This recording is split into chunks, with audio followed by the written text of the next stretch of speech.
Welcome to this body harmony connection practice. This connection practice is entitled Embodied Memories of the Beautiful Kind with Gina Carruthers. And we're going to explore some memories of Don McFarland, who is the founder and creator of Body Harmony. So over to you, Gina. Hello, my name is Gina Carruthers. I am a body harmony teacher with the Body Harmony Association today. And I've titled our practice, connection practice today, I decided to call it Embodied Memories of the Beautiful Kind. And that was the title I came up with because I've been thinking a lot lately about Don McFarland.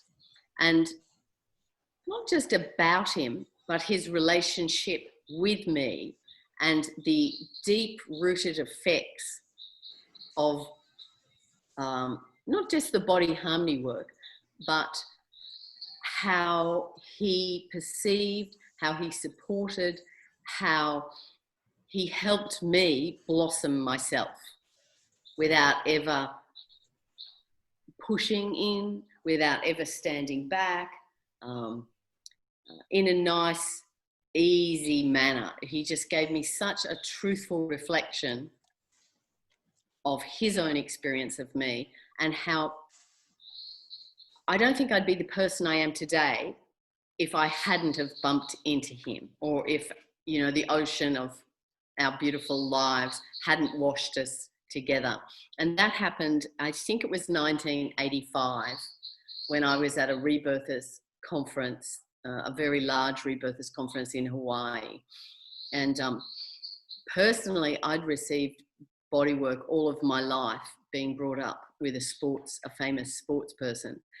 And so when I first experienced body harmony, it was so different to any other form that I'd had up until that point in time that I just wanted to find out from others, like, what is their experiences of Don and how did he touch you? You know, the way he saw me and the way he encouraged me without ever being over the top, you know, just helped me blossom into the person I am today. And I think so much of the body harmony relationships that we all have do that for each other. We're cheer squads for each other. So I thought I'd start by I thought I'd start by breathing, actually. Let's not miss on that. So let's do a favourite of Don's and find your sits bones and give them a little gentle rock, you know. Let them rock forward and back a bit onto your sits bones. Find your pelvis and your spine from your sacrum all the way up.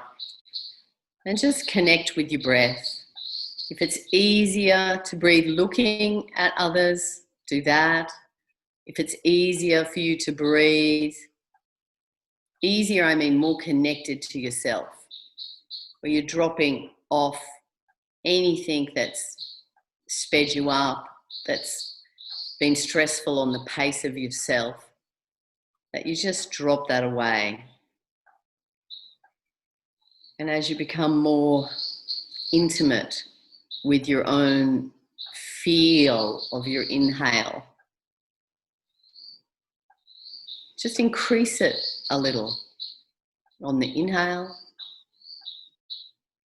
and increase it a little on the exhale. So you just take it that little bit further.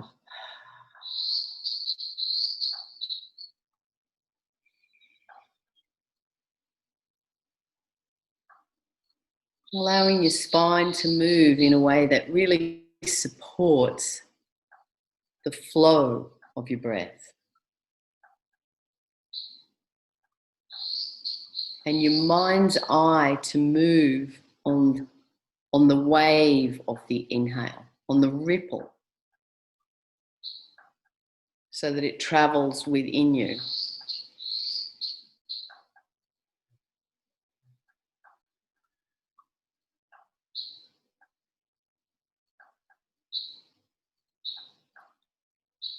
And as you're enjoying this, if you will, take your mind's memory back to a body harmony session, an encounter.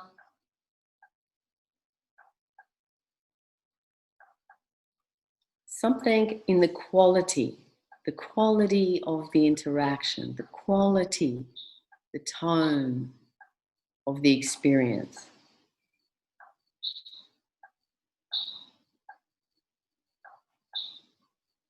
That was supportive for you, that was a highlight for you, that gave you something that you just weren't getting anywhere else. And just as you breathe, see if you can not sacrifice any of that intimate, smooth ride of your breath as you let the memory easily kind of come up, waft through your mind, luxuriate with it. Pick a few of the qualities. How the magic touched you. Maybe who was the person that helped with that.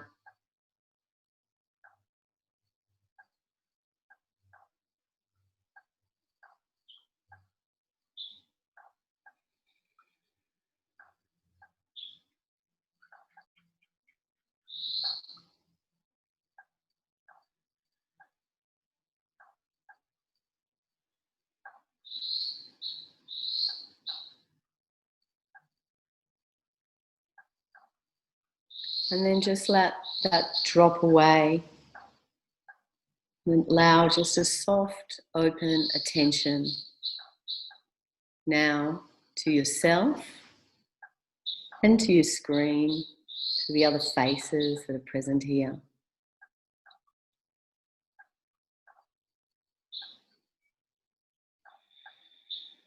And just allow yourself to be present with everyone here tonight, this morning, but also present with your own breath, always present with your own alignment, your own breath, your own connection, your own experience. So I thought I'd invite you, Duncan, to be the first person I have a little chat with and that we listen to. If you can unmute your mic, that's it. And my question for you is, I wrote it down here. Would you like to share anything before I ask you the question? No, you can go ahead. Okay. Can you tell us what was one of the encounters that you had with Don McFarland that made a lifelong beneficial impact on you? Oh. Well, there's so many, and I'll before I go to the experience that really touched me most deeply, I'll say that it's very rare that I've experienced no judgment from anyone in my life, but that was my experience with Don. I never felt judged in any way by him, and over 30 years. So, but anyway, the first thing that came to mind really was when I was in Sweden once, and I was participating in a teacher training for body harmony. And I was 22 at the time, and I'd spent every cent I had to get to Stockholm. And I'd pretty much run out of money towards maybe in the last week or something. And I had no way of really getting any money or anything like that. And but I never mentioned anything to Don about it. I never said anything to him about it. And at some point, the people who were basically clamoring to get sessions with him, and I think about it like, I mean, he he said to a couple of them, I can't see you. I don't have enough time to see you as a client, but I want you to go and get a session with Duncan. And I never said anything to him, but I knew that he knew, and it was only by virtue of him doing that I could eat, really, and become a body harmony teacher and do all the things that I did then. And so that was just one of many ways that I don't know, like that changed my life, that someone, without me saying anything to them, could read me and know that I needed help. And that was a major change for me, because I did become a body harmony teacher then, and that was in 1990. And my daughter is now 30, and she was 3 months old at the time. And I just found that remarkably supportive. I couldn't find words for it, but I knew he knew that I was there, and I'd come a long way, and that I needed help. So yeah, that's just one. And I have one. That's one. Before I let you go. Yeah. All right. Yeah. What do you remember about the qualities of your first experience of the body harmony touch? Maybe not your first experience, but the one that was your first, like, oh my gosh, Yeah. I remember. Maybe where was Yeah. No, this is really easy to remember. It was the very first class that I ever took in 1986, and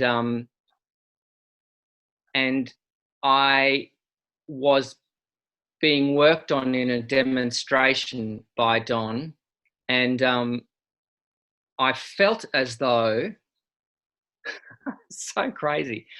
I felt as though when he touched me, he could read every thought I was having. And not only could he read it, he talked to people about it.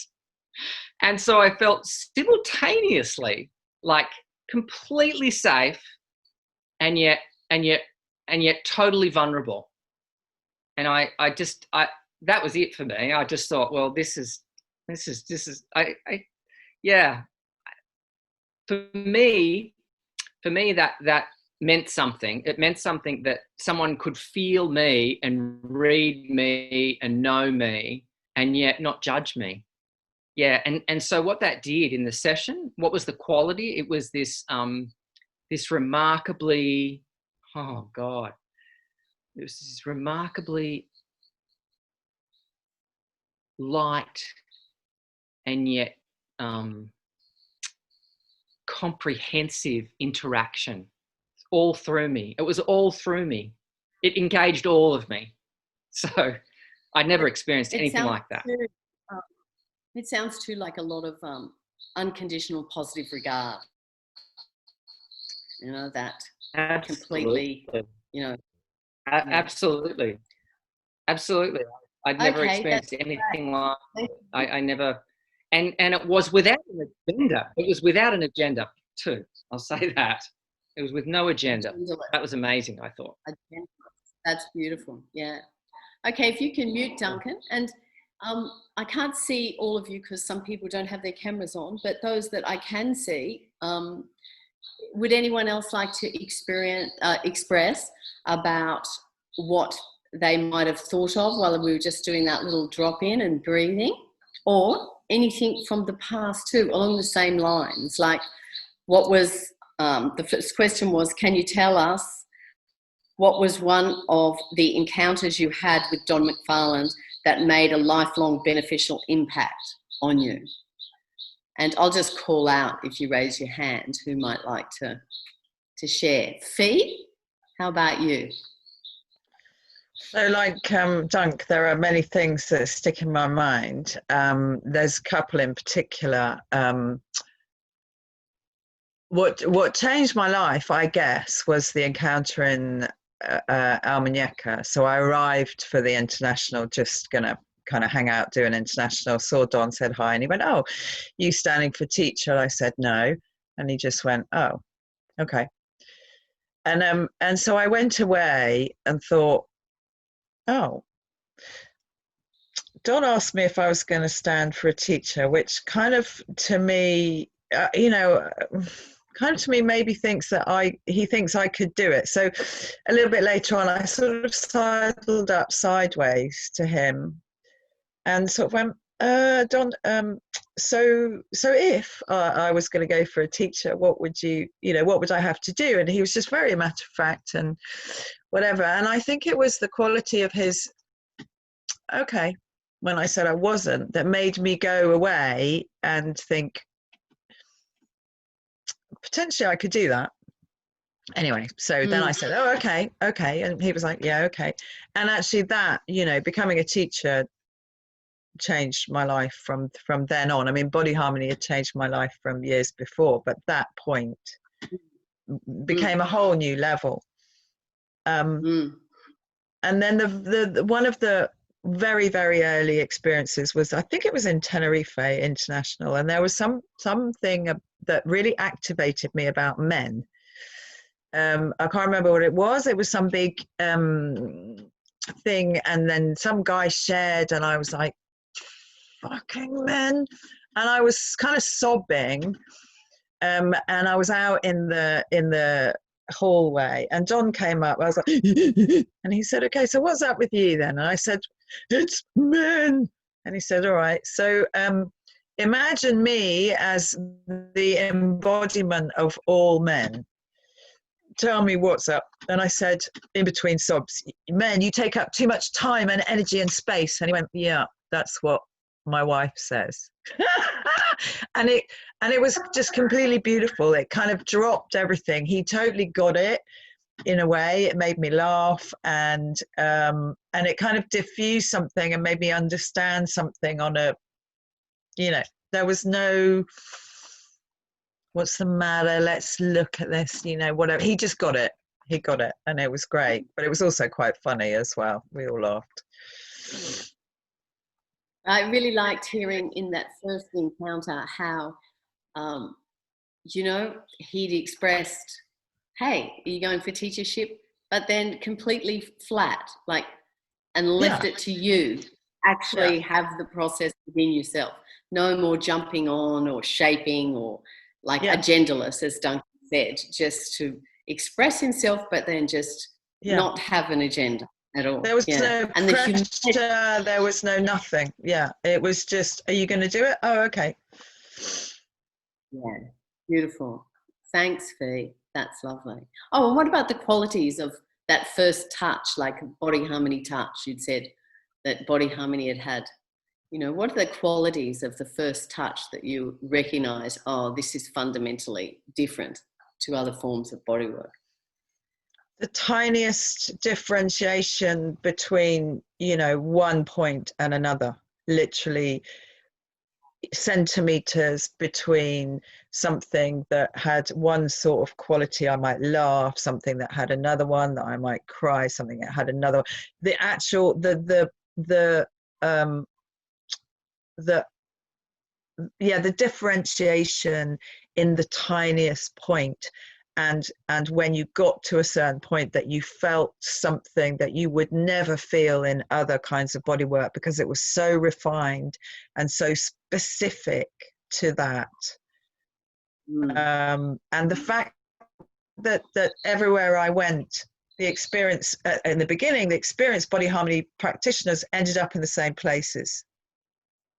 And it was like, oh, now that's not a coincidence, and they're very, very specific places. And it was like, oh, that's good. That's good. Interesting. Sorry about that noise. Okay, is there anyone else who would like to share about their first experiences of the first touch of Body Harmony that enchanted them?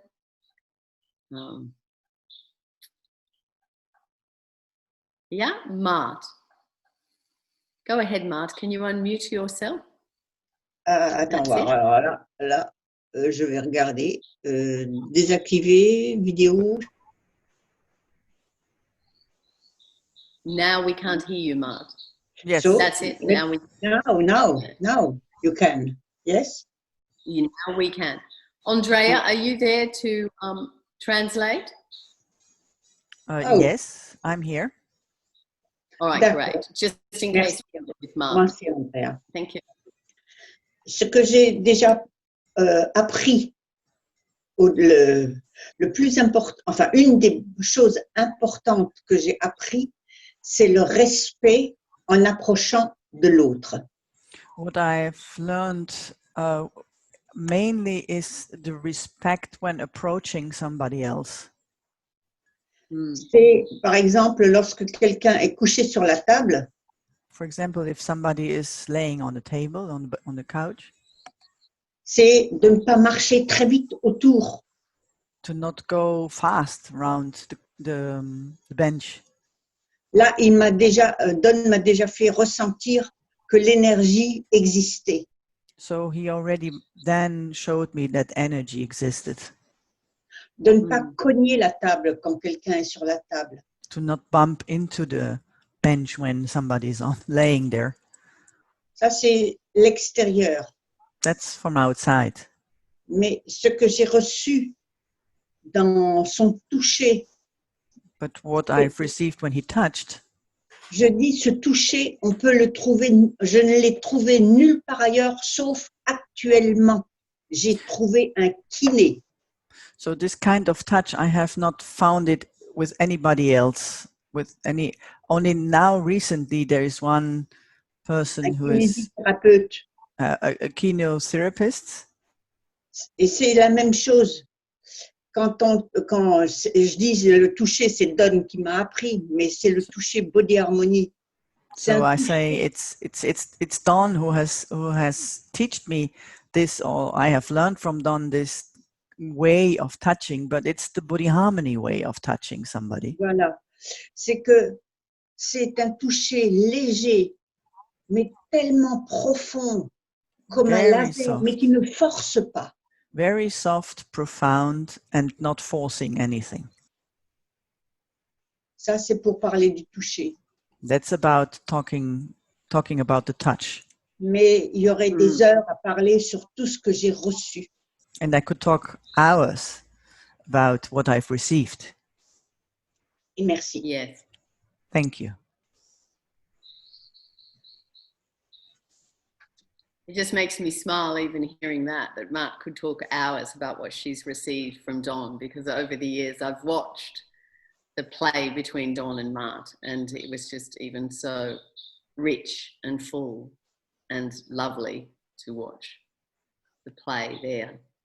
So yeah, they both made each other grow. That was beautiful. Merci, Andrea. Anybody else? Yeah, merci.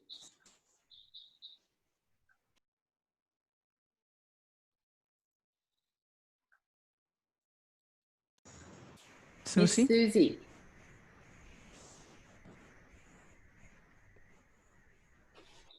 Yeah,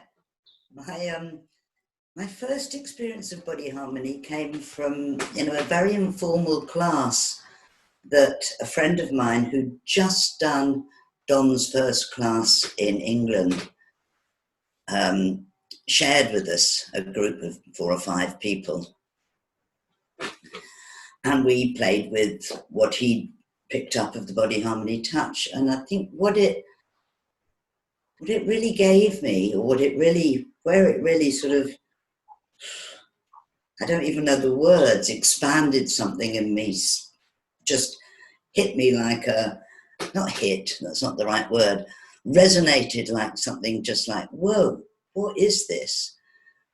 Was that it opened up a way that all the things that I'd learned before with breathing, with meditation, with being around a teacher, a guru, suddenly I was experiencing that spaciousness in my body.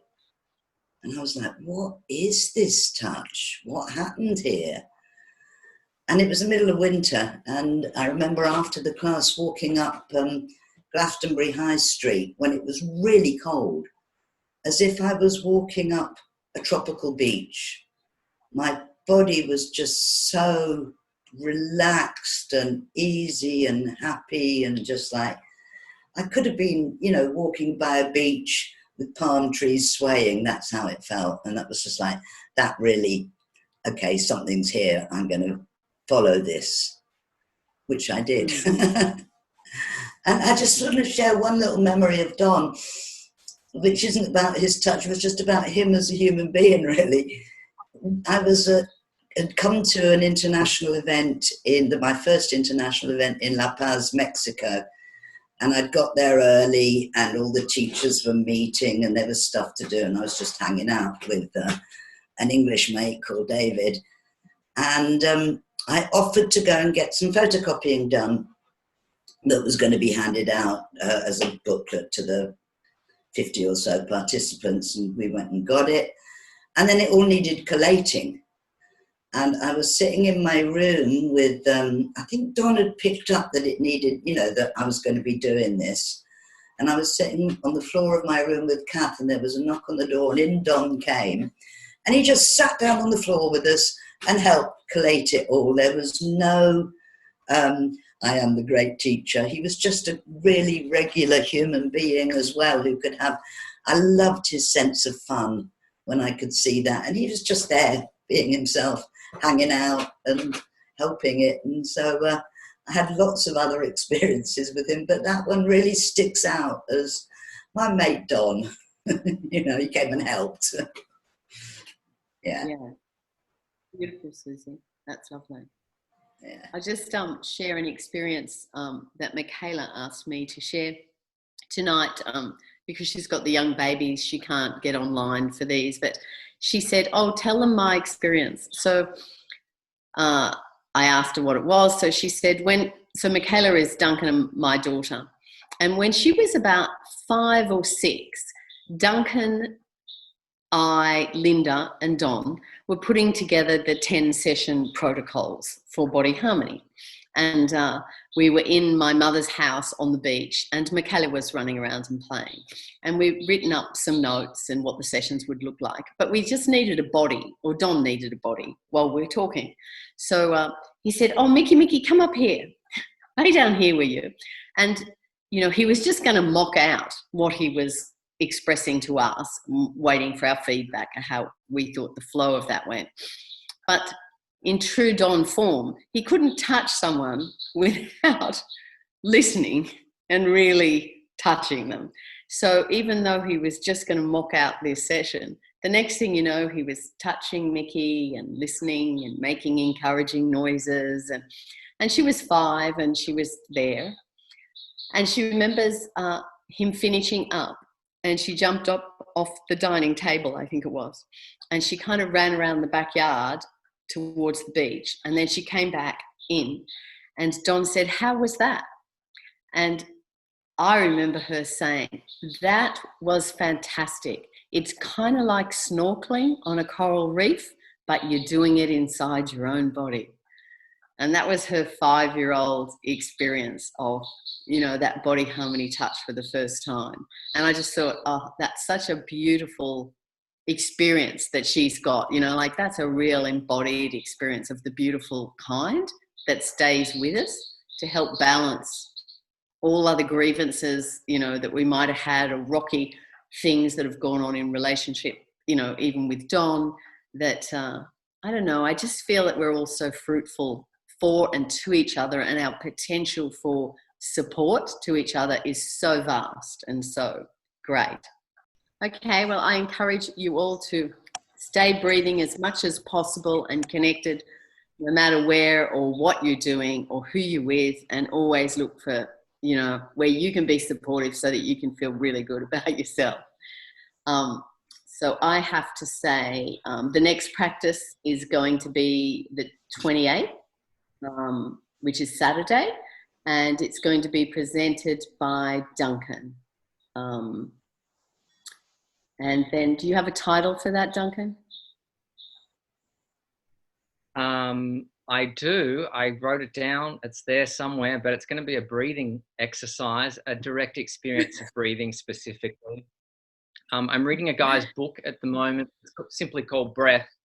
And he has some really interesting data around nose breathing, nasal breathing compared to mouth breathing. So I thought with all the things we already know about extending exhales and the advantages of that, I wanted to bring in just a little bit of the science around nasal breathing and the some of the advantages around that. But mostly, you know, I was like, what I thought was, oh my God, 2020 is almost coming to an end. And I just thought, you know, a breathing exercise to help let go of a year. Not that I'm saying 2020 has been a bad year, but it's been a very challenging year in many different ways. And yeah, so in part, in the spirit of the of letting go, I'm going to do an exercise that's going to mostly involve breathing, conscious breathing. Yeah. So I'm hoping you can come along. All of you can come along and we can breathe some more together. Right. Yeah. Thank you. Here on the 28th. Thank you You're all welcome. for coming and listening. I hope that warmed you in some way, touched you. And I really look forward to the time when we can be together, not just through the computers, but together all in a class, touching and supporting each other. Yeah, thank you. And thank you very much to Don McFarland for all the support he's given me and all of you.